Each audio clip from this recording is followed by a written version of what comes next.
Que bênção, amados. Estávamos tendo essa primeira sessão só com os varões. Há algumas coisas que eu queria dizer-lhes a título de introdução. Primeiro, que é importante que vocês associem esta palavra de hoje a duas outras palavras. A nossa primeira live, que foi Jovem, permanece naquilo que aprendeste. E uma palavra muito antiga que eu recomendei naquela live, que é: não há conflito de gerações no reino de Deus. Os que nunca ouviram essas duas palavras, seria importante buscá-las, porque essas duas palavras anteriores e a de hoje, elas se somam. A segunda coisa é dizer-lhes que há um zelo que é masculino, porque existem atribuições no reino de Deus que são exclusivamente para os homens. Há muitas atribuições, atividades, inclusive muitas manifestações dos dons do Espírito Santo. As mulheres podem manifestar e exercer, mas há um aspecto do ministério que é conferido exclusivamente aos homens. É necessário que os homens tomem consciência disto e não se esquivem dessa vocação varonil que Deus lhes confere. Há uma responsabilidade que pesa apenas sobre os varões. E se os homens não assumirem isto, estarão deslocando as mulheres de sua posição por causa da omissão masculina. Uma das intenções, irmãos, dessa conversa é poder cooperar não apenas hoje, aqui, né, ao compartilhar essa palavra, mas ao longo do caminho eu gostaria muito de estar acessível a vocês, com todas as dificuldades de comunicação e de agenda que possamos ter, mas eu quero estar acessível a vocês, eu e os companheiros todos aqui. E a intenção é cooperar com Deus para, junto com vocês, construir caminhos para que toda a geração de meninos e rapazes mais novos, adolescentes, possam crescer homens. E nós queremos tentar demonstrar que há uma diferença grande entre o que Carlos Cardoso chama de um ser masculino da raça humana e um homem, segundo Deus, segundo as Escrituras. Há muita gente, irmãos, muitos filhos hoje, filhos masculinos, filhos homens, que não têm culpa de estarem recebendo ou de terem recebido uma formação inadequada. Eles simplesmente são fruto de um ambiente onde foram criados e formados, onde muitas potencialidades varonis e masculinas foram travadas, foram freadas, não foram estimuladas. E alguns desses crescem sem saber se comportarem como um homem deve se comportar. É importante entender que a igreja é o lugar para essa formação. Todas as deficiências que trazemos do mundo em todas as áreas de nossa vida, é na igreja que Deus quer nos corrigir, nos conformar à imagem do varão perfeito que é Jesus. Eu queria que vocês tivessem aí 3 referências, vamos lê-las rapidamente. Romanos 12, versos 1 e 2. Rogo-vos, pois, irmãos, pelas misericórdias de Deus. Paulo está aqui suplicando, rogando pela misericórdia de Deus, que apresenteis os vossos corpos por sacrifício vivo, santo e agradável a Deus, que é o vosso culto racional. E não vos conformeis com este século. Ou seja, não tomem a forma deste século, sejam diferentes desse século. Não se pareçam com este século. Não sejam confundidos com aqueles que vivem nesse século. Mas transformai-vos pela renovação da vossa mente ou do vosso entendimento, para que experimenteis qual seja a boa, agradável e perfeita vontade de Deus. Para não tomarmos a forma do mundo, precisamos ser transformados pela renovação de nosso entendimento. É uma das coisas que eu friso bastante na primeira live, que eu frisei bastante, é que nós aprendamos a pensar como Deus pensa. E nos perguntarmos a respeito de qualquer situação da vida, o que Deus pensa sobre isso? Porque se não descobrirmos como Deus pensa e não aprendermos a pensar como Ele pensa, nós não seremos transformados. Nossa mente não será renovada. E nós vamos nos conformar a este mundo. Outra referência é 1 Pedro 1, 13 a 18.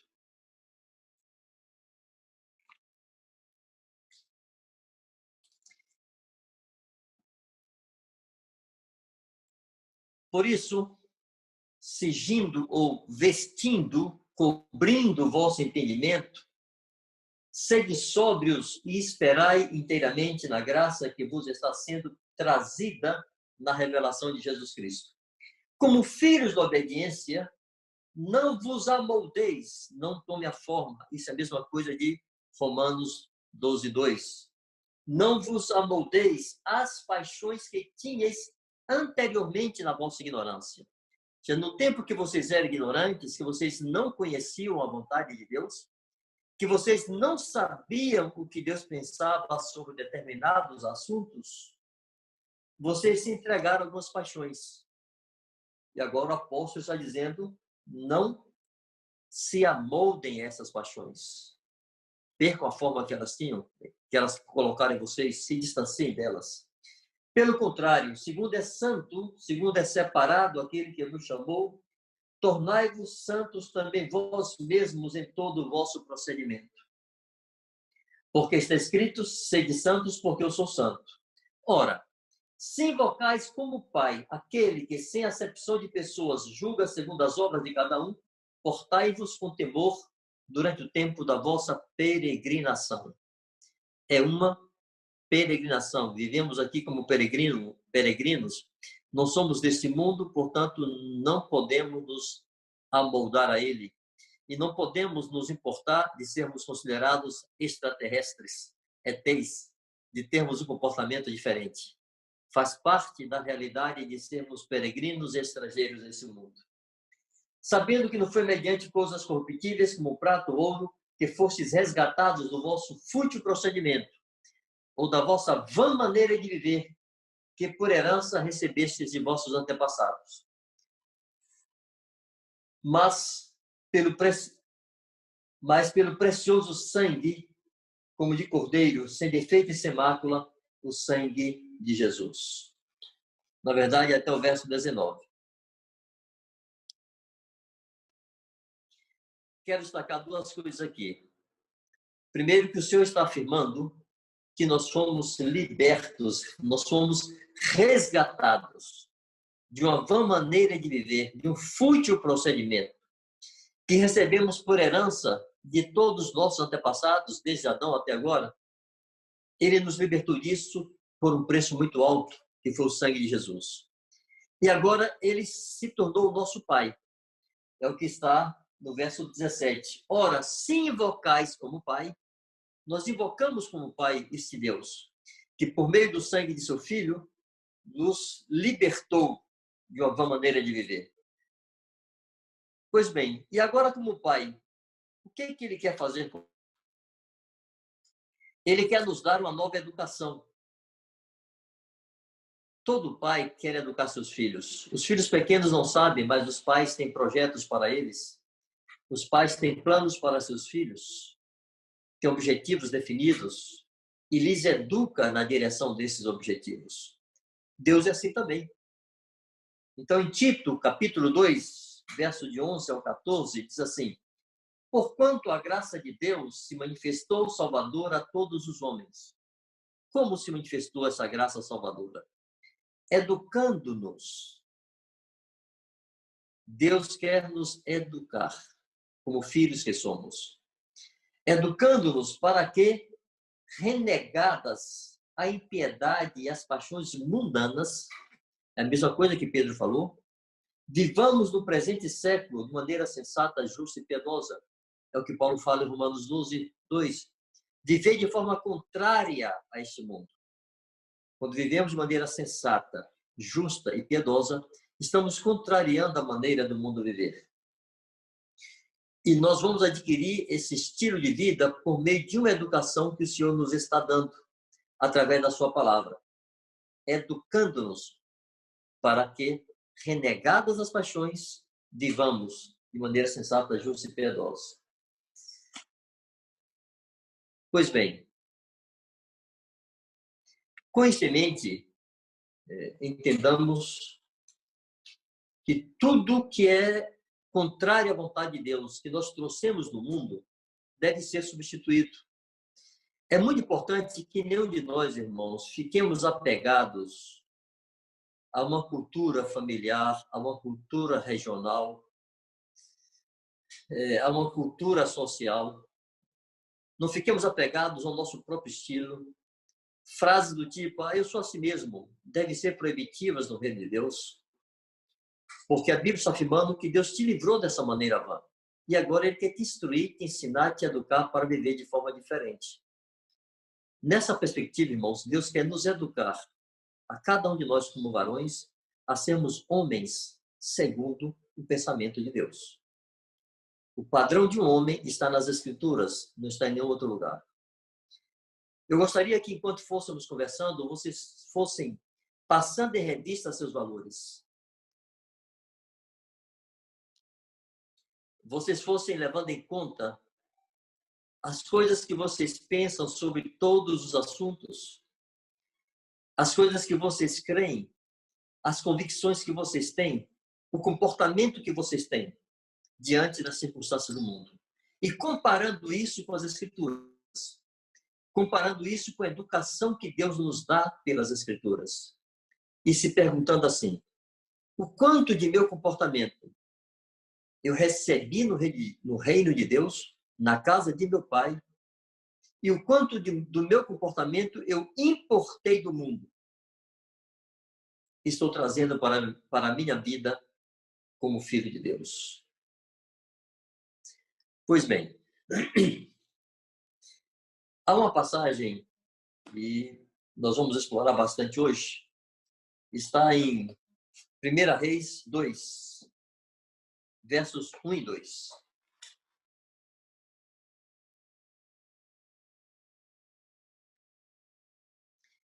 Primeiro livro de Reis, capítulo 2, versos 1 e 2. Aproximando-se os dias da morte de Davi, deu ele ordens a Salomão, seu filho, dizendo... Antes de lermos o verso 2, vamos explorar aqui um pouco o verso 1. Davi deu ordens a Salomão. Davi estava perto de morrer, estava chegando a hora dele partir, ele precisava de alguém para substituí-lo no reino, sobre o trono de Israel. Ele tinha que eleger um de seus filhos, ele elegeu Salomão, que nem era o mais velho. E aqui ele está dando instruções a Salomão para que seja um rei de acordo com a vontade de Deus. E tem esse registro. Davi deu ordens a Salomão. Irmãos, nós vivemos um tempo em que os pais de hoje têm temor de dar ordens aos filhos. Os pais dão opiniões, os pais dão sugestões, os pais chegam até a dar conselhos, mas têm temor, têm medo de darem ordens a seus filhos. Davi está na contramão desse estilo de mente atual, dessa mentalidade atual. Há algo que eu tenho falado já muitas vezes, sempre falo com uma certa nota de indignação e tristeza, que é alguns que admitem na igreja a tal geração X, geração Y, geração Z. E eu costumo dizer, depois disso vem um tempo que acabou-se o alfabeto. Eu tenho dito do quanto é inconveniente aceitar que isso exista na igreja. Nós temos que aceitar que isso exista no mundo, é uma constatação real. Existe essa tal geração Y. Jovens e pessoas que têm esse tipo de mente e de perfil, mas na igreja não. Isso está bem explorado em outras lives, naquelas 2 palavras que eu já recomendei a vocês. Mas eu quero destacar aqui uma das marcas dessa tal geração Y, que é que eles não gostam de receber ordens, não gostam de receber direções. Era como se dissesse, não me digam o que fazer. Me confie a tarefa e deixe que eu me vire. Eu faço ao meu modo, ao meu estilo. Isso, irmãos, não é admissível no reino de Deus. E aqueles que assim querem se comportar não terão muito o que fazer na casa de Deus. Nós queremos animá-los a entenderem e a desenvolver a convicção que não há esse conflito entre a geração que está passando e a geração que está chegando. Não há conflitos de gerações no reino de Deus. O que existe são conflitos de valores dentro de uma mesma geração. Na igreja não pode haver conflito entre a minha geração de homens de 60 anos e a geração de alguns de vocês, homens de 15, 20, 30 anos. Não há conflito entre nós. O que existe, irmãos, é um conflito entre os homens de 60 anos do reino de Deus e os homens de 60 anos do mundo. É um conflito de valores. Há um conflito, sim, entre vocês, homens de 30, 20, 15, 25 anos, 35 anos, e homens da idade de vocês no mundo. É um conflito de valores, de posicionamentos. As sementes desse estilo de vida, desse tipo de pensamento, foram lançadas há muito tempo atrás. Eu me lembro bem que no meu tempo quando minhas filhas eram bem pequenas, estava em pleno, assim, dando maior ibope, um grupo de rapazes chamado Os Menudos. Um grupo de molecotes se requebrando e dançando e cantando, entre outras coisas, esse refrãozinho. Não se reprima, não se reprima, não se reprima. Graças a Deus vocês não foram desse tempo. Mas o que aquela turma estava começando a dizer nos anos 80? Para a geração de crianças: não me digam o que fazer e não deixem que digam a você o que fazer. Não se permita ser reprimido. Tome sua vida em suas mãos, faça o que você quer. Eu quero fazer o que eu quero. Essas sementes foram lançadas lá atrás e foi se desenvolvendo pouco a pouco. E hoje nós temos a tal geração Y que não se permite instruir e não se permite ter direção e não aceitam ordens. E os pais de hoje precisam perder o complexo de dominadores. Estão colocando sobre os pais um complexo de que eles são dominadores, são tiranos, porque eles dão ordens a seus filhos. Os pais que não dão ordens a seus filhos os entregam a si mesmos e os entregam ao curso perverso deste mundo. Há um falso conceito de liberdade, irmãos. Os filhos enfrentam os pais, mas não ousam enfrentar os colegas. Por que os filhos enfrentam os pais?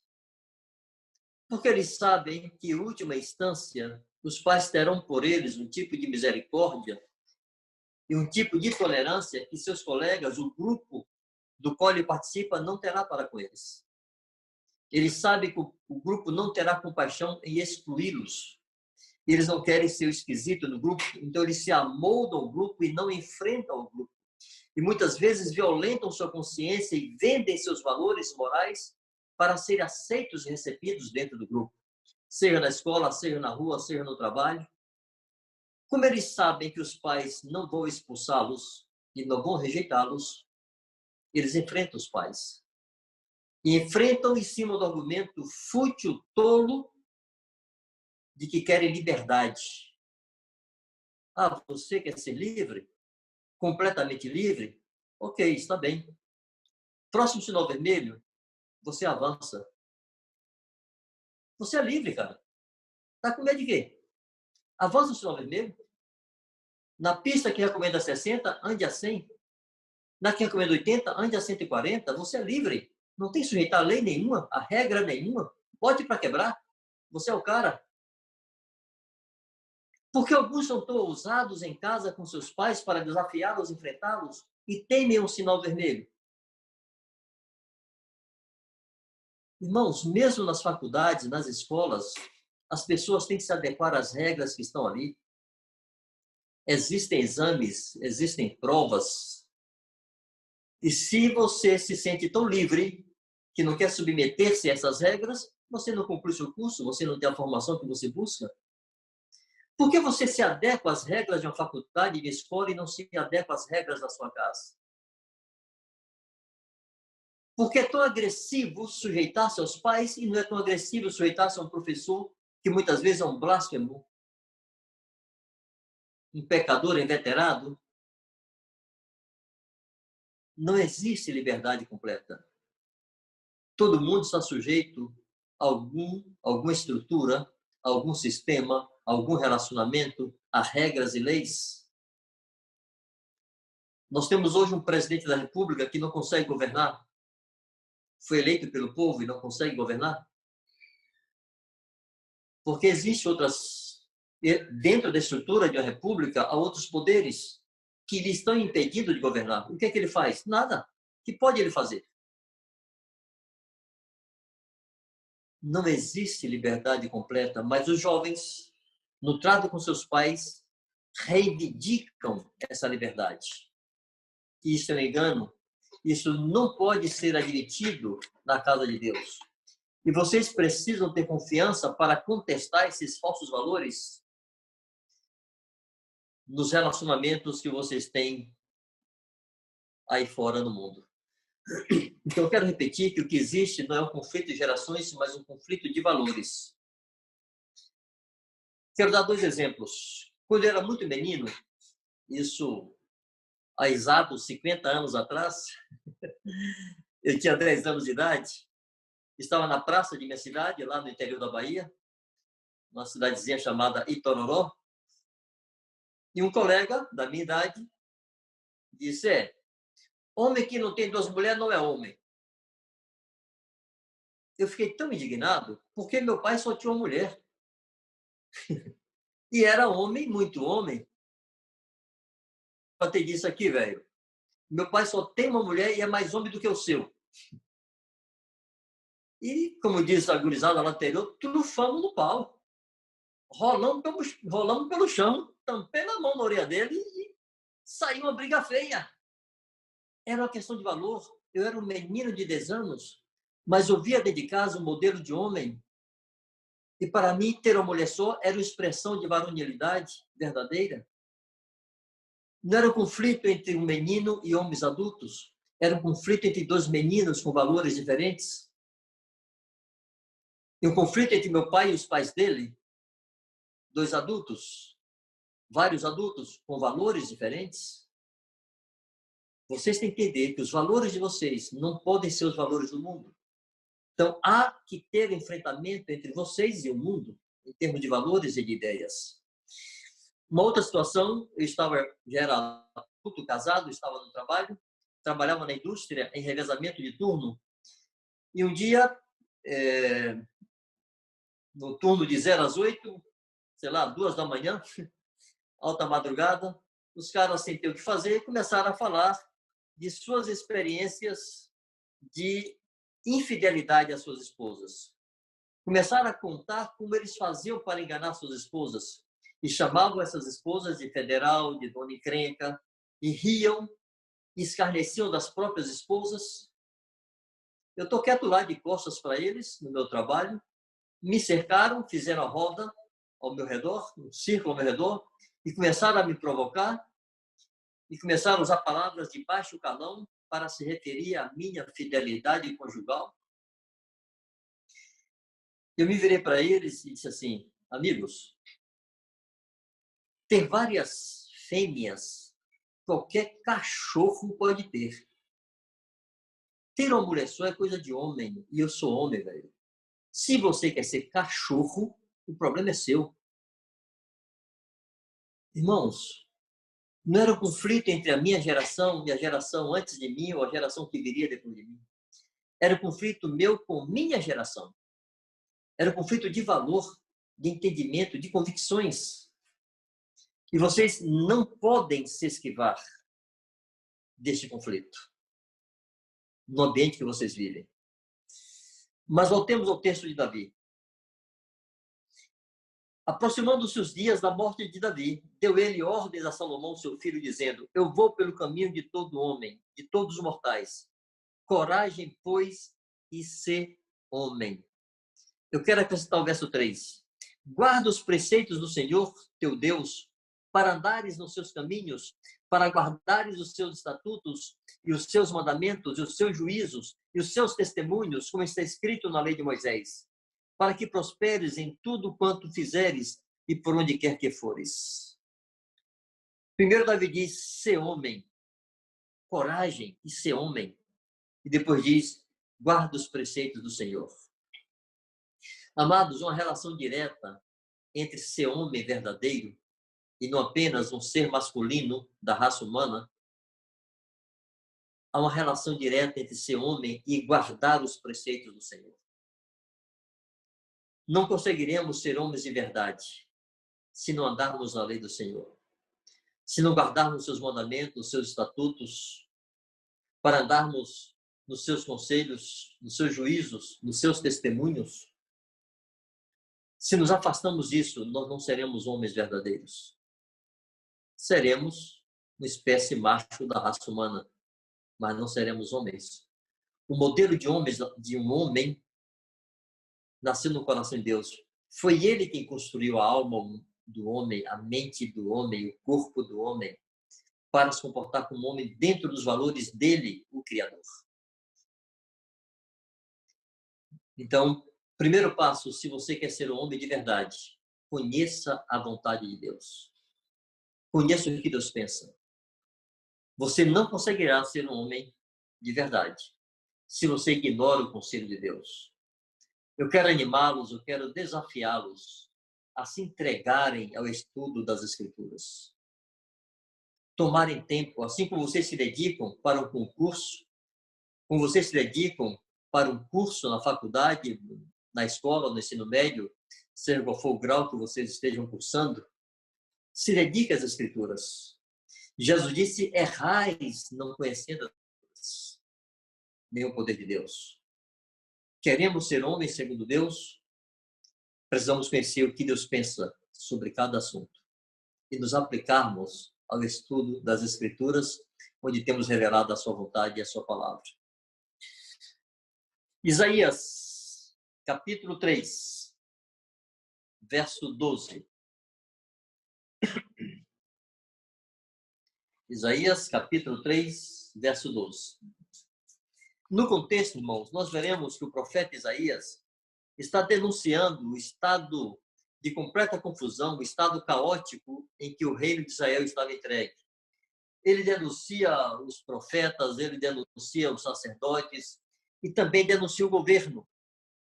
E no verso 12, denunciando o governo, ele diz assim, os opressores do meu povo são crianças e mulheres estão à testa do seu governo. Irmãos, não é que aqueles príncipes ou opressores do povo fossem meninos em termos de idade, fossem crianças, não é isso. Eram homens adultos, mas eram adultos ameninados. acriançados.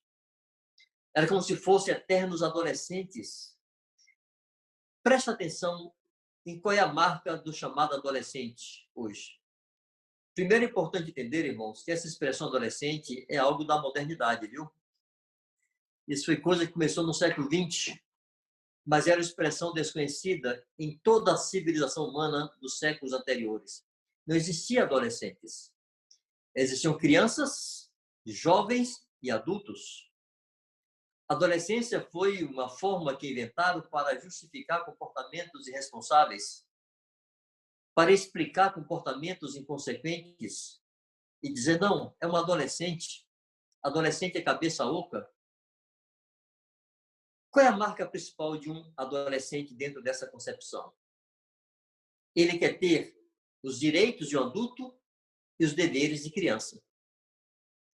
Quer ter toda a liberdade e autonomia de um adulto, mas não quer ser demandado, não quer ser responsabilizado, não quer ser exigido, não quer ser cobrado, não quer ser supervisionado.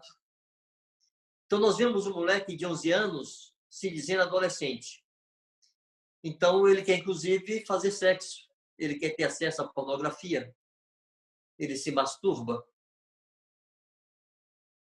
Mas ninguém pode lhe cobrar nada porque ele também é uma criança.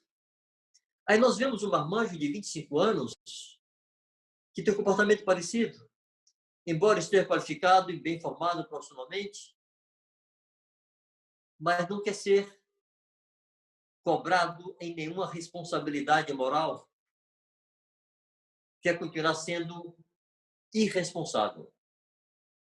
Os deveres domésticos, as responsabilidades domésticas não lhe dizem respeito. Se estão solteiros na casa de seus pais, as necessidades da casa não lhe dizem respeito. Se está sujo, se está limpo, se a janela está quebrada, se o telhado está furado, se o interruptor está quebrado, se a torneira não funciona, não lhe diz respeito. Isso é o problema do pai dele. Ele quer... Aquela geração de príncipes que Isaías está denunciando eram homens adultos na idade, porém meninos na sua atitude e mente. É o que Paulo diz. Na malícia, sejais como meninos. No juízo, homens amadurecidos. Eles eram o contrário. E muitos hoje estão vivendo o contrário. Na malícia, são homens amadurecidos. No juízo, são meninos, são crianças. É isso que o profeta está denunciando. E por causa disso, irmãos, mulheres estavam à testa do seu governo. As mulheres assumiram. Porque os homens eram fracos. Porque os homens eram tontos. Porque os homens não transmitiam confiança, não tinham afirmação. Eu queria muito, irmãos, que vocês se exercitassem em serem pessoas afirmadas, sem serem debochadas, sem serem agressivas, sem serem petulantes, mas tivessem confiança. É muito comum no meio da igreja ver meninas mais afirmadas do que os rapazes. Uma moça vai falar no encontro geral da igreja, por exemplo, e fala com muita desenvoltura. O rapaz vai falar, ele não sabe para onde olha, ele não sabe onde bota a mão, ele não sabe onde bota a cabeça, fica todo esquisito. Tem que ser o contrário. O varão precisaria estar afirmado, confiante, porque é homem. Mas nossos rapazes não estão sendo exercitados a ter essa afirmação sadia. E as mulheres terminam assumindo o governo. Na verdade, há uma crise de masculinidade, uma crise de varonilidade no mundo hoje. Os homens têm medo de receber a pecha de machista. Virou quase defeito ser homem de verdade. Para ser aceito nos conceitos atuais, o homem tem que ser doce, o homem tem que ser quase efeminado, tem que ser macio, porque senão ele é machista. Fugindo do machismo, os homens estão perdendo a macheza, estão perdendo a expressão de macho. Pouco mais de um ano atrás, eu li uma reportagem, vi um vídeo de uma alemã, não sei se ela é jornalista, o que é que ela é, denunciando o estado caótico e triste que ela estava testemunhando na Alemanha. Com toda aquela loucura provocada no Oriente pelo Estado Islâmico, houve todo um êxodo de árabes e muçulmanos para a Europa. E muitos deles, milhares deles, foram aceitos na Alemanha, recebidos lá. E aumentou enormemente o número de estupro na Alemanha. Os árabes estavam estuprando as mulheres alemãs. E essa moça denunciava dizendo o seguinte: os homens alemães se feminilizaram, se tornaram muito femininos, e nós não temos machos para nos protegerem.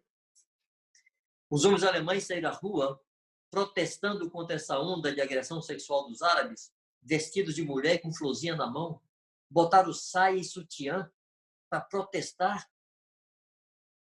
Que coisa vergonhosa, que loucura! A que ponto se chegou? Fugindo do machismo, perderam a macheza, deixaram de ser homens. Irmãos, isso não pode entrar na igreja. Mas muitos dos que vêm para a igreja vêm desse contexto e vêm com esta mente. E é preciso aqui, no seio da igreja de Deus, ter sua mente renovada. Por isso, lemos aqueles textos todos antes. Em Romanos, em Pedro e em Tito.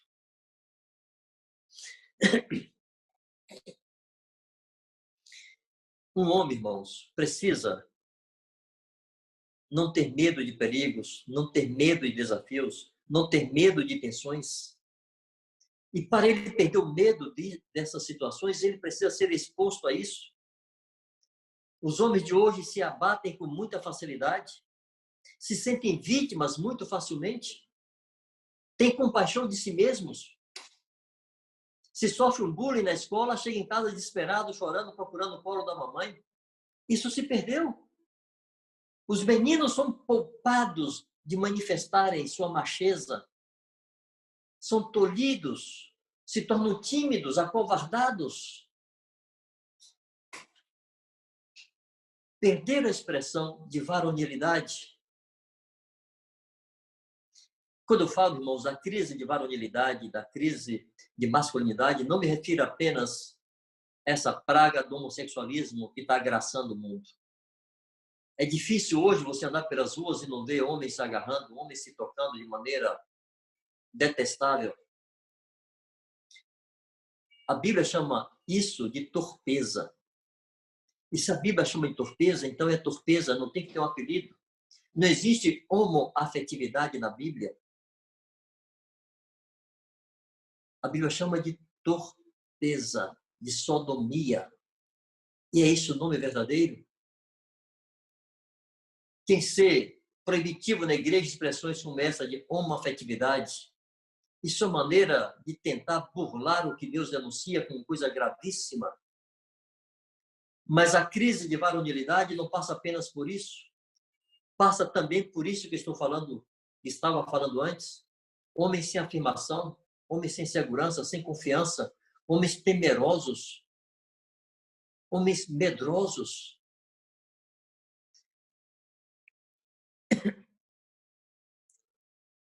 Irmãos, homem é lasca de barro, pedaço de chão, foi feito do chão, do barro. Tem que aguentar sol e chuva sem achar ruim. O homem precisa aprender a endurecer, a aguentar tempo ruim, a suportar tempestades, a suportar oposições. O homem não pode ter pena de si mesmo. Você se lembra do que Jesus disse para Pedro, quando ele disse para Jesus: Senhor, tem compaixão de ti? Ele disse: para trás de mim, Satanás. Um homem não pode ter pena de si mesmo. O homem tem que aceitar o desafio. O sangue vai dar na canela, ele vai tremer da cabeça aos pés, mas ele vai enfrentar. São valores que se estão perdendo, irmãos. Nossos meninos não estão sendo treinados para isso. É competência de vocês influenciar os meninos na igreja. ajudá-los a entenderem que precisam ser homens diante de uma geração completamente feminilizada. E homens não apenas nessa expressão de abominar e se distanciar do homossexualismo, mas homens em sua maturidade, em sua coragem, em seu posicionamento, homem que não foge de desafios, que não se esquiva de tensões, que não se abate diante das dificuldades, que não esconde sua cabeça na terra porque as coisas são difíceis. Irmãos, é muito importante entender que ser gentil e cortês, ser cavalheiro, é diferente de ser doce e ser feminino. Porque os homens hoje nem estão sendo corteses e gentis, não são cavalheiros para com as mulheres, sequer comunicam às mulheres segurança e confiança, e são doces demais. Você pode ser um perfeito cavalheiro, um gentleman, ser gentil, ser cortês, no trato com todos, mas ser afirmado como homem, ser firme. O trato exterior é um trato gentil, mas por dentro tem que ser aço, tem que suportar. E não, isso não é coisa que acontece da noite para o dia, isso se desenvolve, isso se exercita. Isso é algo para ir sendo estimulado ao longo do caminho. Os homens foram deixando a vanguarda e indo para a retaguarda. Abandonaram a sua função de protetores e se tornaram necessitados de proteção. Algumas mães tratam seus filhos como se fossem bonequinhos. E a menor expressão de dor e sofrimento e dificuldade do filho, ela corre e bota no colo. Esse menino vai ser um frangote a vida toda. Não aprenderá a ser um galo de briga.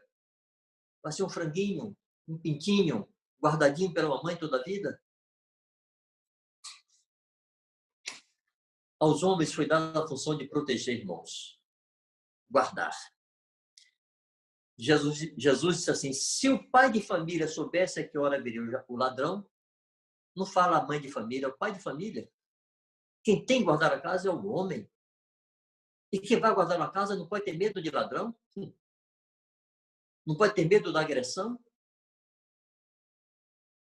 Mas se nossos meninos não são treinados desde cedo a enfrentarem determinados perigos e serem expostos a determinados riscos, não aprenderão isso.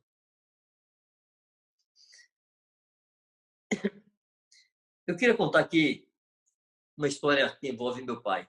Eu já tenho contado isso muitas vezes. Alguns de vocês talvez já tenham ouvido. Meu pai foi delegado de polícia há muitos anos no interior da Bahia. No tempo que o delegado era lei, era um tempo de jagunço, de pistoleiro, de coronéis poderosos, coronéis não militares, mas coronéis porque eram fazendeiros, pessoas ricas. E o delegado tinha que pôr a lei no cacetete da bala. Meu pai costumava dizer assim, para os civilizados e sábios, a fala. Para os insensatos, a vara. E para as feras, bala. Era homem da lei, em uma terra de muita violência, e a lei tem que ser imposta na força. E nessa atitude ele fez muitos inimigos poderosos, políticos, deputados, fazendeiros ricos, e muitas vezes foi ameaçado de morte, muitas vezes sofreu emboscada. Pessoas que o emboscaram se converteram depois e deram testemunho disso. Meu pai era um cristão verdadeiro. Mas houve uma situação em que ele soube que estava armando uma emboscada para ele, que tinha sido contratado um pistoleiro para matá-lo. Eu sou o 10º filho de 15 filhos que meu pai teve. Ele ficou viúvo, com 8 filhos, casou-se de novo e teve mais 7. Eu sou o 2º filho do 2º casamento e o 10º de todos os filhos. Eu era um bebê recém-nascido. Meu pai tinha 10 filhos e estava casado com minha mãe há apenas 3 anos. E estava ameaçado de morte. O único soldado que havia na cidade, quando soube que o tal pistoleiro estava por lá, sumiu no mundo, desapareceu. Bom, meu pai, de alguma forma, conseguiu surpreender o sujeito e o prendeu e resolveu a situação. Aí o soldado aparece e pergunta para ele assim: tenente, o senhor não tem medo, não? Ele disse: eu tenho medo, sim. E por que o senhor ficou? Ele disse: eu tenho vergonha também. Irmãos, um homem tem vergonha de fugir. Ele tem medo, mas ele enfrenta, porque junto com o medo ele tem vergonha. Isso é uma coisa que escapou dos homens de hoje. Vergonha na cara, vergonha de dar as costas ao seu inimigo, vergonha de sair fugindo com medo, desesperado, vergonha de buscar sua própria proteção e abandonar quem precisa ser protegido.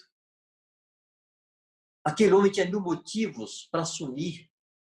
Ele tinha 10 filhos e uma jovem esposa, casada há 3 anos, sua segunda esposa. Deixaria uma viúva com 10 filhos, onde apenas 2 seriam filhos dela e outros 8 eram enteados. Mas ele era delegado, ele era lei. Como ele ia fugir? Nós precisamos entender e crer que Deus respalda atitudes assim. Deus fica ao lado de um homem que, por ser homem, encara seus desafios.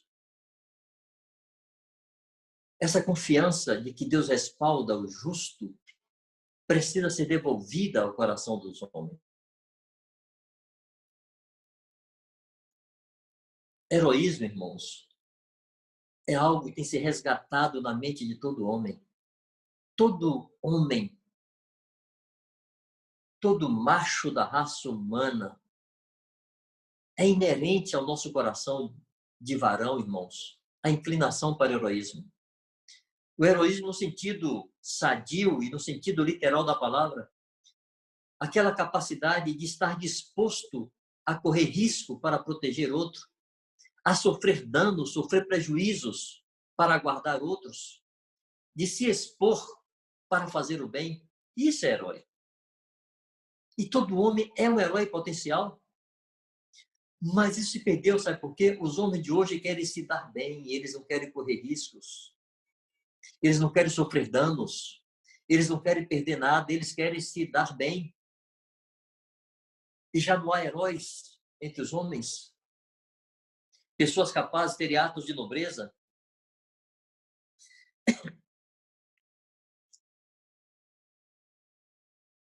Hoje os homens fogem muito facilmente das situações difíceis. E as mulheres e as crianças ficam desamparadas. Os homens, em seu egoísmo, querem satisfazer seus próprios instintos em prejuízo e detrimento de suas famílias, de suas esposas, de seus filhos. E temos toda uma geração de filhos que cresceram sem saber o que é ter um homem à frente da sua casa, que os guarde, que os proteja, que os inspire. E eu volto a dizer, irmãos, muitos jovens entre nós foram criados assim e não tem culpa. Não tem culpa terem sido criados assim. Mas, amados, estamos na casa de Deus, coluna e baluarte da verdade. E é uma forma de se comportar na casa de Deus. E Deus quer educá-los para serem homens segundo o seu coração, para viverem segundo a sua vontade. Pois bem, essa semente de homem frágil foi plantada há muito tempo também. E foi se aceitando essa ideia pela influência, principalmente, dos artistas, cantores, da televisão, das novelas. Houve a massificação dessa imagem que é aceitável e até recomendável um homem doce.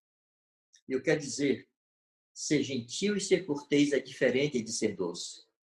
Meu pai era um gentleman. Ele dizia assim, uma mulher, seja uma dama, seja uma prostituta, deve ser tratada com cortesia. É uma mulher. Eu já vi meu pai dar uma surra de um sujeito porque ele foi ao prostíbulo, usou a mulher, não pagou e bateu na mulher. Ele trouxe esse sujeito para a cadeia e deu-lhe uma surra, dizendo assim, você vai ver como é ruim apanhar e ficar apanhando. Foi isso que aquela moça sofreu. Você ficou batendo nela, ela ficou apanhando. Você que vai apanhar. Se você vai ao prostíbulo, você é um prostituto, você não é melhor do que ela em nada. Meu pai era um homem cortês com as mulheres, mas não era doce. Você não precisa ser doce para ser gentil, ser cavalheiro e ser cortês. É muito importante entender, irmãos, que há uma diferença muito grande entre o que é normal e o que é comum. Está se tornando comum homens assim, frágeis, tímidos, temerosos. Tímido no sentido de medrosos, irmãos, não é timidez de ser introspectivo, não. De não ser expansivo. Mas isso não é normal, isso é comum. É comum que acontece muito. Normal é aquilo que Deus definiu. Essa é a regra do que é normal, do que é natural. Não é porque todos fazem que agora é normal. Não, todos fazem, é comum. Mas não é normal. Vocês sabem como Deus é chamado na Bíblia, no Velho Testamento? Um dos títulos de Deus é Jeová é homem de guerra. Deus é comparado a um guerreiro. Irmãos, os homens são naturalmente guerreiros. Não é que tem que ser brigões, belicosos, tem que ser valentes para o bem. Eu estou convertido há 42 anos, eu tinha 18 anos quando me converti. Não ando brigando por aí. A minha valentia não pode ser expressa em tapas e expressões de violência, mas na afirmação da verdade, na afirmação do bem, no enfrentamento contra tudo que seja contrário à vontade de Deus, não importando as implicações. Deus é varão de guerra. Davi, para pegar um exemplo bíblico, na mocidade, ele era conhecido como homem de guerra. Quando Saul estava endemoniado, vocês podem ver isso lá no primeiro livro de Samuel, e disseram para ele, Saul, rei, existe um homem. Irmãos, Davi não tinha 18 anos, ele era tão jovem que não foi convocado para a guerra. Seria, no conceito de hoje, um adolescente. Teria idade de um adolescente, mas foi chamado de homem. Há um homem, filho de Jessé, de boa aparência, Davi era um cara bonito, toca bem, Davi era um cantor, tocava, era um artista, homem sisudo de palavras e homem de guerra. Irmãos, um artista não tem que ser doce porque é artista. Davi era músico, Davi era artista, mas era sisudo de palavras e era homem de guerra. Era um guri de 17 anos, 16, era chamado de homem de guerra. Por sua atitude. Quando ele enfrentou Golias, ele não tinha 18 anos, porque ele não foi convocado para o exército, mas partiu para cima do gigante. Era um homem acostumado a enfrentamentos. Jesus é chamado o leão da tribo de Davi. Em Provérbios 28, verso 1, diz que o justo é intrépido como o leão. Em Provérbios 30, verso 30, diz que o leão é o mais forte dos animais que por nada torna atrás. Esse é Jesus, intrépido como o leão e por nada torna atrás. É nossa referência de varão. Desenvolver a capacidade de enfrentamentos. Irmãos, homens precisam ser expostos a dores, a riscos, a algum nível de perigo para se fortalecerem e desenvolverem confiança e uma saudável autoafirmação. É importante entender que há uma diferença entre autoafirmação e desaforo. Não temos que ser desaforados, mas temos que ser bem afirmados e confiantes. Por exemplo, coisa simples. Os homens, os rapazes de hoje gostam muito de academia. Ok, está bem. A pergunta é, querem ficar fortes ou querem ficar bonitos?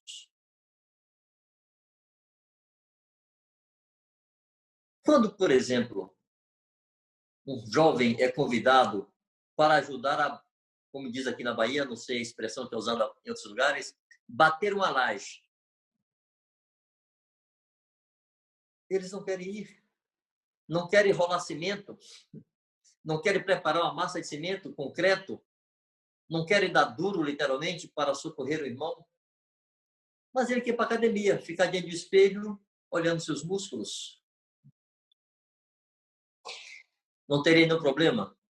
Podem ir para a academia, desde que não fujam quando houver necessidade de servir e fazer um trabalho duro, roçar o quintal de alguém, a roça de alguém está precisando de ajuda lá, para os que moram no interior, algum trabalho duro que alguém precise, fazer a mudança para uma irmã, para uma família, se apresentar, se oferecer para pequenos serviços, mas terem seus músculos verdadeiramente exercitados em serviço e não apenas com aparelhos de academia. Vamos pegar alguns exemplos bíblicos, falando disso, de afirmação. Os exemplos, às vezes, falam mais forte do que uma descrição. Jesus tinha 12 anos, quando seus pais estiveram em Jerusalém, seus pais, vírgula, né? Maria, sua mãe, e José, marido de Maria, mas a Bíblia a deixou seus pais, estiveram em Jerusalém para a festa, depois saíram e andaram caminho de 3 dias, quando se deram conta que Jesus não estava com eles. Como eram famílias muito próximas, e amigos e parentes, estavam ali misturados, não se deram conta. Depois de 3 dias, perguntaram, cadê Jesus? Não está aqui. Voltaram para Jerusalém para procurá-lo. Vocês imaginam um menino de 12 anos, 3 dias sem seus pais, em uma cidade grande? Sabe-se lá o que ele comeu, sabe-se lá onde ele dormiu. Ele estava no templo discutindo com os doutores. Ok, é Jesus, mas não é uma boa referência para nós? É excelência. Por que não podemos estimular nossos meninos a serem assim? Não terem temores exagerados aos 12 anos? Serem capazes de se expressar com qualidade, com clareza, expor suas ideias? Se virar para encontrar o que comer se por ali não tiver? Não serem reféns das circunstâncias? Jesus não era desaforado, mas ele era afirmado. Ele foi respeitoso com seus pais, se submeteu a eles, foi respeitoso com João Batista, foi respeitoso com Pilatos, com Herodes, com Sinédrio, mas era afirmado, não era temeroso. José, se vocês lerem o capítulo 37, o capítulo 41 de José, ou de Gênesis, vão ver a história de José, dos aspectos que eu quero destacar aqui. José tinha 17 anos quando ele foi vendido como escravo aos amalequitas que o levaram para o Egito. Com 17 anos, seu pai pediu a ele que fosse ao campo encontrar seus irmãos e ficava longe, ficava dias de distância. E José, um rapaz de 17 anos, saiu para buscar notícia dos irmãos. Dormiu no meio do mato, irmãos ali tinha feras, tinha animais selvagens. Tanto tinha que quando chegou a notícia para Jacó, Jacó disse, uma fera o comeu. Mas o menino, hoje seria um menino, naquele tempo era um homem, de 17 anos, não teve medo de encarar a noite, de dormir em qualquer lugar, no relento, ir buscar seus irmãos. Seus irmãos não estavam no local combinado, ele foi buscar informação e foi atrás dos caras.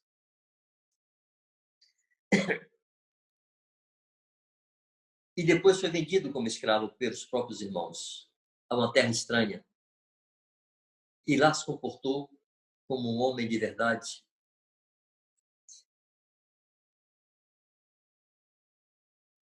Vocês conhecem a história de José no Egito? Começou como escravo qualquer, na casa de Potifar. Depois trabalhou tão bem que foi colocado como mordomo geral dos bens de Potifar.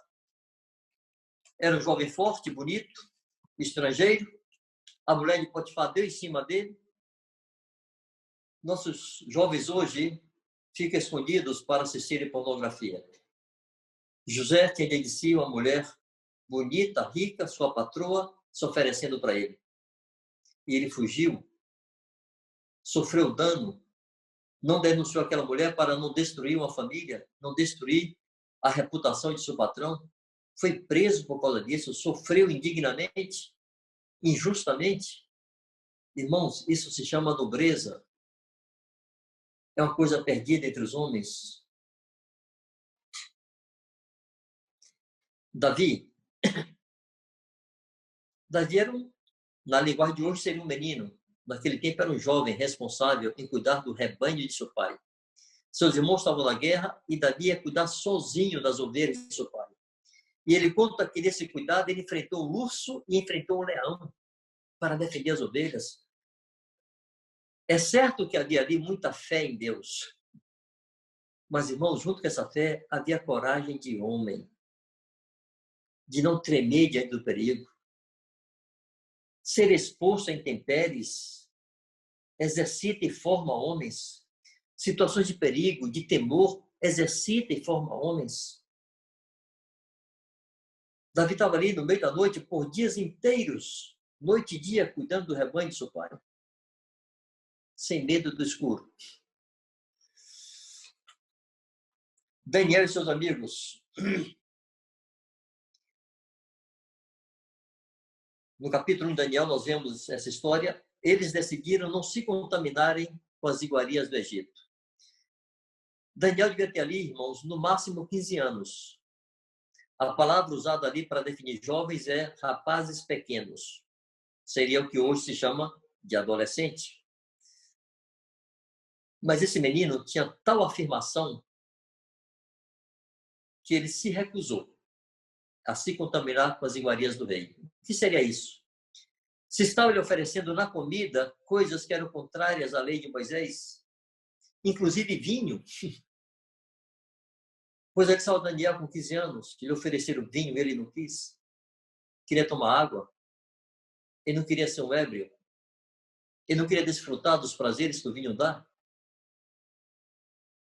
Ficou comendo legumes por 10 dias, fez um acordo lá com o cozinheiro, porque se eles aparecessem mais fracos que os demais, o responsável por eles poderia ser morto. Disseram, nos dê 10 dias. Se daqui a 10 dias estivermos piores, ok. Se estivermos melhores, deixem como estamos. E estavam melhores, e seguiram tomando água e comendo legumes. Irmãos, os pais de Daniel não estavam ali. Os mestres de Daniel não estavam ali. Ele e seus 3 amigos eram guiados por sua consciência. Aqueles rapazes, aqueles jovens que hoje seriam chamados de adolescentes, eram guiados por uma consciência, eles tinham convicção que aquelas coisas eram contrárias à lei de Moisés e eles não queriam se contaminar e eles não comeram. Se expuseram a risco, estavam de uma terra estranha, levados cativos como escravos, mas guardaram sua consciência. Enfrentaram, não se atemorizaram. Agora, o que vai fazer diante de uma ameaça dessa? A nossa turma que anda aí usando trajes de pagodeiro e tendo como referência um bando de depravado? Quais são as referências que formam a consciência de nossos jovens? Quais são os valores que eles têm em sua mente? Pois bem, os 3 amigos de Daniel diante da estátua. Eu preciso repetir essa figura, esse exemplo, que para mim é muito rico. Quando lemos no capítulo 3 de Daniel, pode ver?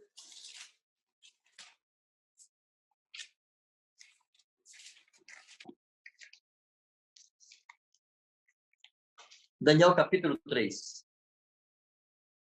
Eles ainda eram jovens, mas já eram contados entre os príncipes e entre os conselheiros do rei, os sábios do rei. Vocês devem conhecer a história, eu vou falar rapidamente.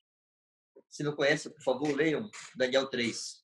O rei construiu uma estátua muito alta, 50 côvados, e queriam que eles todos, se vocês verem lá, os que foram convocados pelo rei não foi o povão, foram os magistrados, os oficiais, os escrivães, os tesoureiros, era a elite do reino, os príncipes, os ministros.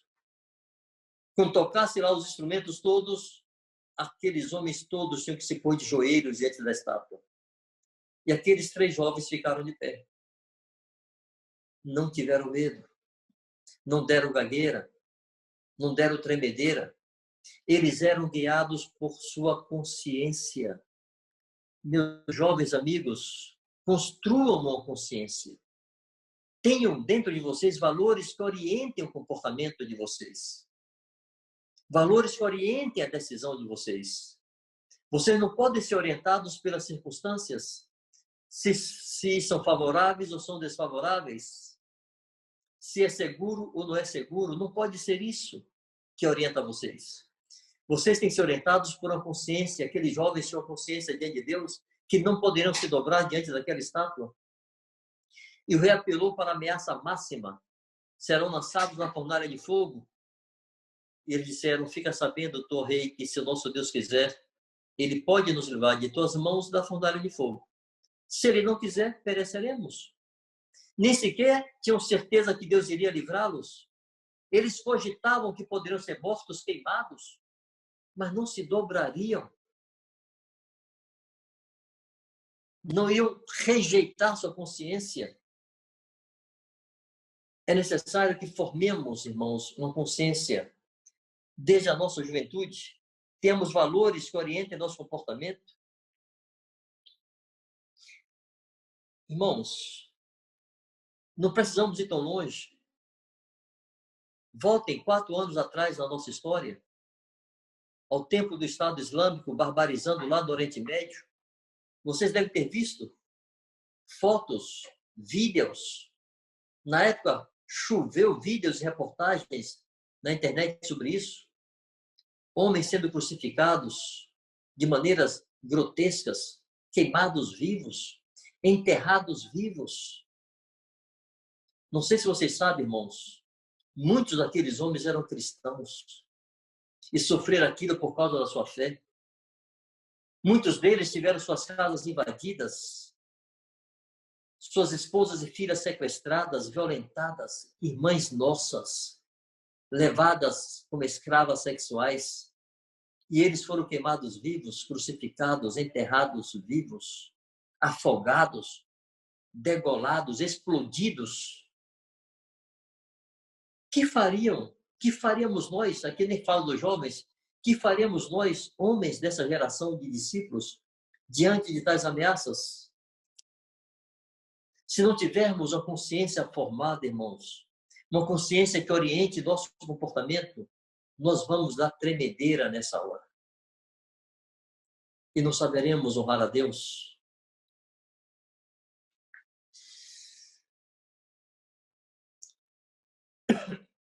Você sabe qual é a grande diferença entre o Daniel de 15 anos, que se recusou a se contaminar com as iguarias do rei, e o Daniel de quase 80 anos, se não isso, né? O Daniel devia ter cerca de 80 anos, seguramente mais de 70, quando ele foi ameaçado de ser lançado na cova dos leões? Diferença nenhuma. Daniel não ficou santo e ficou corajoso depois que ficou velho. Não. Se um homem não se converte a Deus, se um homem não desenvolve dentro de si os valores de Deus, quanto mais velho ele fica, pior ele fica. A velhice não concede nobreza. A velhice aperfeiçoa tudo que você já tem. Se você é um jovem mau, você será um velho terrível. Se você é um jovem bom, você será um velho bendito. O que moveu Daniel, com 80 anos, a não abandonar sua oração, mesmo ameaçado de ser jogado na cova dos leões, foram os mesmos valores que levaram Daniel, de 15 anos, a não se sujeitar aos caprichos e exigências do rei e não se contaminar com as iguarias de Babilônia. Os valores nossos, os valores de vocês, precisam ser formados agora. As convicções de vocês precisam ser desenvolvidas agora. Isaías, capítulo 32, verso 8.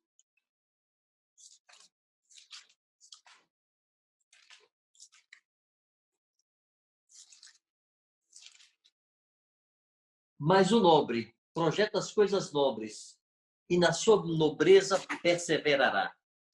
Há uma versão que diz, o nobre do seu coração retira coisas nobres e na sua nobreza perseverará. Eu quero animá-los a desejarem, a quererem ser homens nobres. Ser heróis.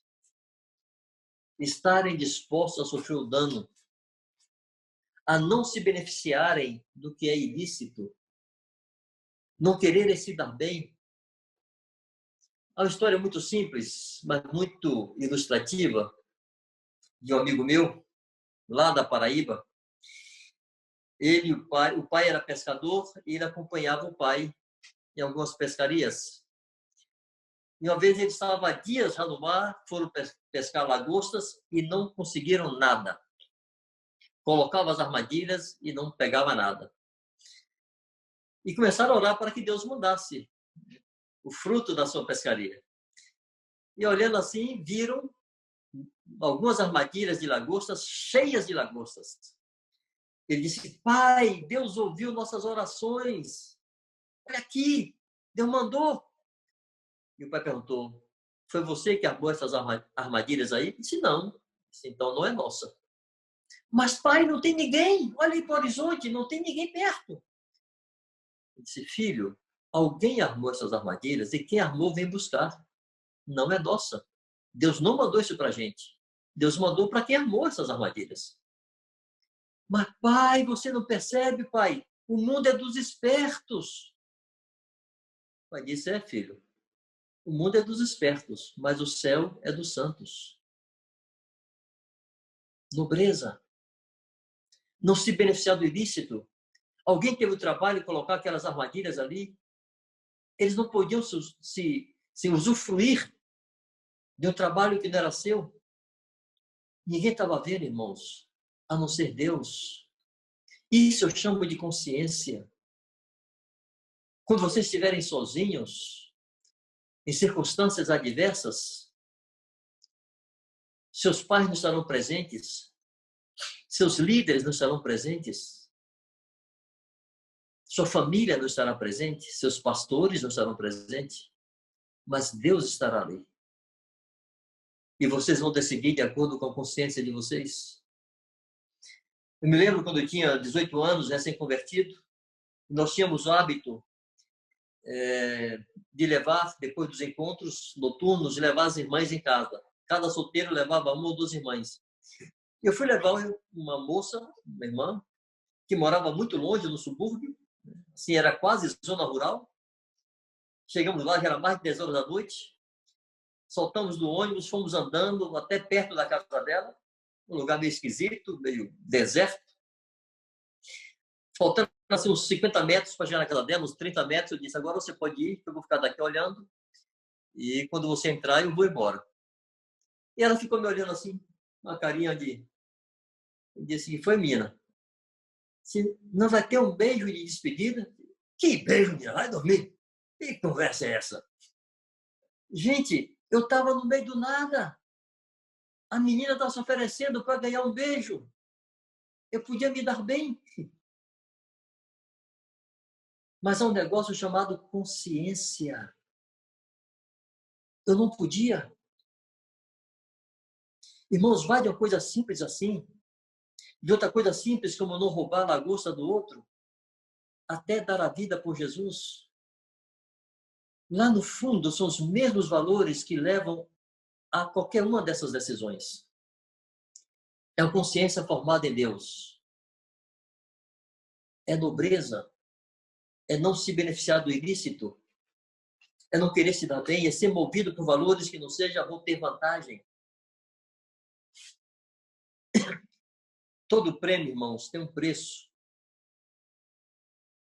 Nós vivemos em uma geração que deseja prêmio sem pagar preço. Em 1 Coríntios 9, Paulo fala: todos correm no estádio, muitos correm no estádio, mas só um alcança o prêmio. Correi de maneira que o possais alcançar. Todo prêmio tem um preço, mas é importante lembrar que para cada preço que pagamos, há um prêmio a ser recebido. E temos que viver como homens que almejam esse prêmio eterno. Voltando à questão de nobreza, de heroísmo, vamos tomar mais um exemplo bíblico. Moisés. Em Números, capítulo 12, verso 3, diz que Moisés era o homem mais manso da terra. E alguns acham que ser manso é ser lerdo, é ser boca aberta, é ser incapaz de tomar uma atitude. Ser manso não é ser isso não, irmãos. Moisés não tinha nada disso. Lemos em Êxodo, capítulo 2, verso 17 e 19, quando Moisés, fugindo de Faraó, que queria matá-lo, ele foi parar na terra de Midian e, chegando lá, os pastores não queriam permitir que as filhas de Zípora dessem de beber ao seu rebanho. Eram homens, eram mais fortes, e simplesmente não permitiam. Está lá escrito que Moisés, chegando, as defendeu. Eu imagino Moisés com cajado, dando naquela turma de raça ruim. Era um bando de pastores, e Moisés botou para quebrar, botou todo mundo para correr, e permitiu que as mulheres dessem beber ao seu rebanho. E você pergunta, e se Moisés levasse uma surra daquela turma? Ok, levou uma surra. Apanhou, ficou todo quebrado, mas fez o que era certo. Vocês percebem? Moisés não podia tolerar ver um bando de homens maus maltratando mulheres, impedindo-as de cuidar de seus rebanhos só porque eram homens e eram mais fortes. Ele não podia tolerar. E ele os enfrentou. Podia perder, podia ser todo quebrado, mas fez o que era certo. Me lembro que muitos anos atrás, conversando com um irmão que tinha um filho de 15 anos, que estava começando a se meter em muita coisa errada, e eu lhe dei alguns conselhos, e ele disse assim, mas e se não der certo? Eu disse, meu irmão, a pergunta está errada. A pergunta não é se der certo. A pergunta é certo? Se é certo, faça-se. Se vai dar certo, não sei. O que é dar certo? É levar vantagem? É ficar tudo bem? Não. Dar certo é estar de acordo com a vontade de Deus. Para Sadraque, Mesaque e Abednego, deu certo enfrentar Nabucodonosor. Mas para Isaías, não deu certo enfrentar o rei. Ele foi cerrado pelo meio. Para Estevão, não deu certo enfrentar o Sinédrio, foi apedrejado. Para João Batista, não deu certo enfrentar Herodes, foi degolado. O que é dar certo? A pergunta, irmãos, que nos orienta não pode ser, vai dar certo? Não. A pergunta que nos orienta é outra. A pergunta é certo fazer isso? Se é certo, façamos. E as consequências, aí é com Deus. Mas não podemos negociar nossa consciência. Me lembro, quando estava no norte da África, e chegou às nossas mãos a situação de uma moça que estava ouvindo o evangelho por um programa de internet. Eu conheci a pessoa que emitia esse programa desde a França. Ele emitia um programa de internet para o norte da África, para vários países. E essa moça assistiu o programa, se interessou, escreveu para ele. Ele me escreveu e disse, Vanjo, vai na tua cidade, então, moça, e quer ouvir o evangelho. Eu não sei como é que é a vida dela, mas parece que ela tem muitos problemas. Eu fui contactá-la, envolvi um casal de irmãos nacionais e eles preferiram eles mesmos fazer a primeira abordagem e fizeram tal, se aproximaram da moça, mas descobriram que a moça era uma prostituta e desistiram, disseram, não podemos ajudá-la, não quero minha mulher vinculada a essa moça de má fama na cidade.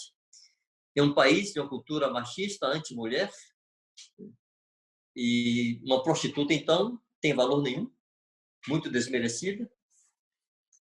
E que faço eu agora? Recebemos essa moça. A recebemos em nossa casa muitas vezes. Tentamos ajudá-la. Ela vinha nos dar aulas de árabe, de conversação, para ter algum dinheiro, nos ajudava nos serviços domésticos. Nem precisávamos, mas a contratávamos para que ela abandonasse aquela vida, enquanto pregávamos o evangelho para ela. Compramos material para ela fazer artesanatos do país e vendermos às pessoas que passavam por lá, estrangeiros que passavam em nossa casa. Mas, irmãos, não deu certo, porque essa moça foi identificada pela polícia e nos entregou. Fomos denunciados por ela, porque a polícia pegou e apertou e ela teve que entregar. Fomos denunciados como gente que estava fazendo proselitismo e ensinando blasfêmias naquele país. Mas, amados, isso não podia estar na minha conta se vai dar certo ou não vai dar certo. Eu fui ali anunciar o evangelho, aquela mulher queria ouvir, e as consequências não importam. Não pode ser o que orienta a minha decisão nessa hora.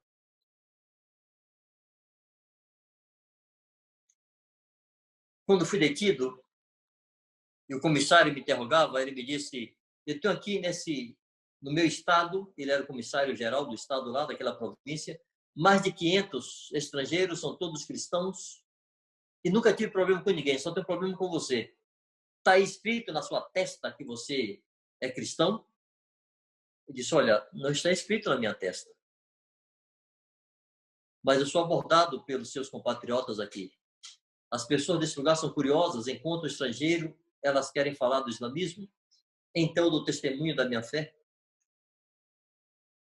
Ele disse, as pessoas não vão lhe falar sobre o islamismo. Você é brasileiro, vão falar de futebol, Pelé, Ronaldinho, de café, de samba, de carnaval. Eu disse, falam de tudo isso. Mas depois falam de islamismo também. Disse, mas você tem que ficar calado. Disse o comissário, imagine se o senhor, lá no Brasil, por exemplo, e os brasileiros tentando convencê-lo a ser um cristão, o que o senhor faria?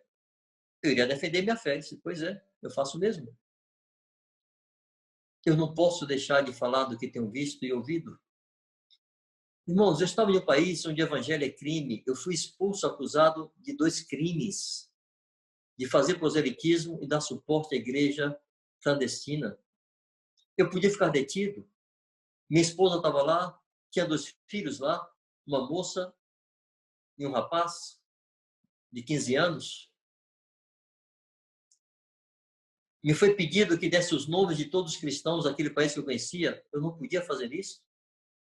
E quais as consequências? Eu não sei, eu podia ser preso, podia levar uma baita de uma surra ali dentro, quem ia ver?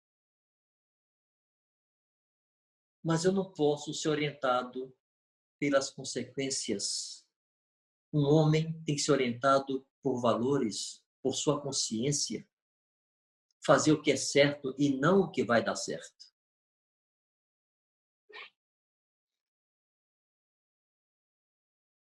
Se nossos jovens irmãos nas faculdades se omitem com temor de bullying, negam seu testemunho com medo de serem ridicularizados, como farão diante de uma perseguição verdadeira?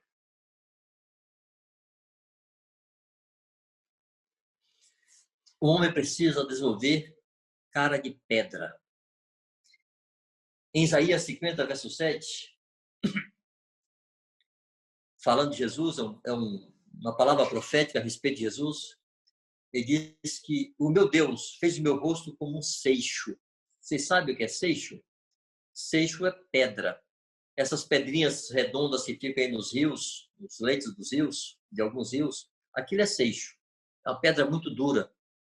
Jesus precisou colocar cara dura, cara de pedra para encarar o vexame. E nós precisamos fazer o mesmo. Diante de situações de resistência, de opressão, de ridicularização, temos que botar cara de seixo, cara dura e encarar e enfrentar pela graça de Deus.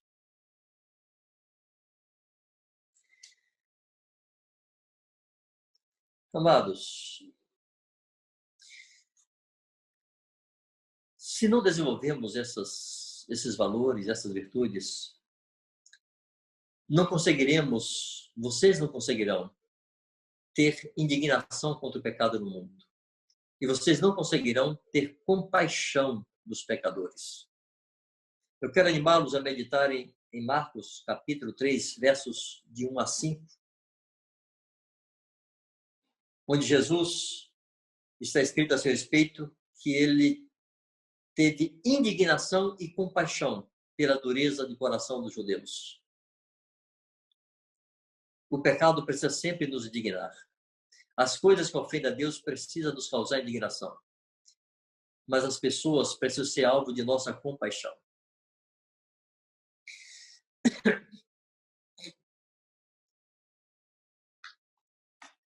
Pois bem, amados, desenvolver esses valores no menino, exercitar o menino nessas direções e os jovens, não garante necessariamente que eles serão grandes discípulos ou um homem perfeito. A pessoa fica adulta e decide o que vai fazer. Mas, sem dúvida nenhuma, ser formado em cima de valores corretos minimiza muito a possibilidade e o risco desse menino vir a tornar-se um homem imaturo, um homem fraco, um homem preguiçoso, um homem frouxo. É muito importante que os mais novos que me ouvem aí, os mais jovenzinhos, e que os mais velhos ajudem a estes, os jovens mais maduros, já adultos, a entender a diferença entre dependência como um princípio que orienta nosso comportamento e uma dependência emocional da proteção de alguém. O homem precisa muito cedo perder a dependência emocional de seus pais ou de qualquer outra pessoa. Precisa estar apto para enfrentar situações adversas sem dar tremedeira. Ele vai ter que enfrentar para ser exercitado.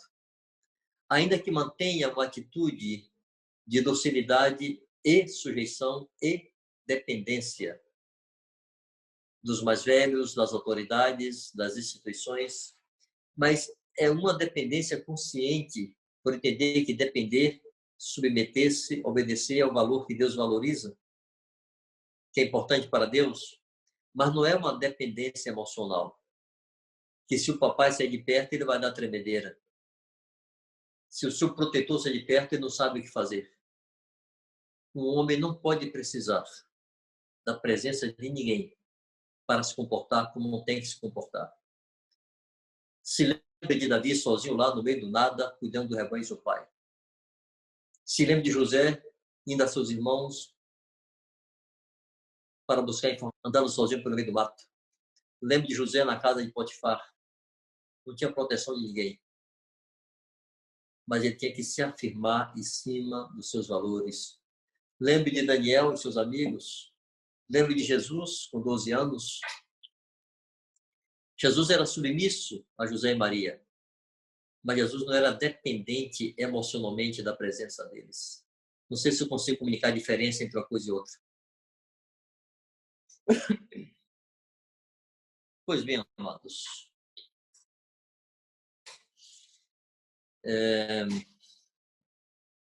Queria encerrar animando-os a desenvolverem essas virtudes no ambiente que vocês vivem. Comecem servindo a seus pais. Comecem servindo a seus parentes. Comecem servindo a vizinhos necessitados. Comece na igreja buscando gente que precisa ser servida. Apresentem-se, se ofereçam voluntariamente. Comece a desenvolver de maneira consciente, por meio de exercício, aquela capacidade de se expor a riscos e perdas para fazer o bem, para proteger, para guardar. A se expor a riscos para fazer o bem às pessoas, fazer o bem à igreja, fazer o bem à sua família.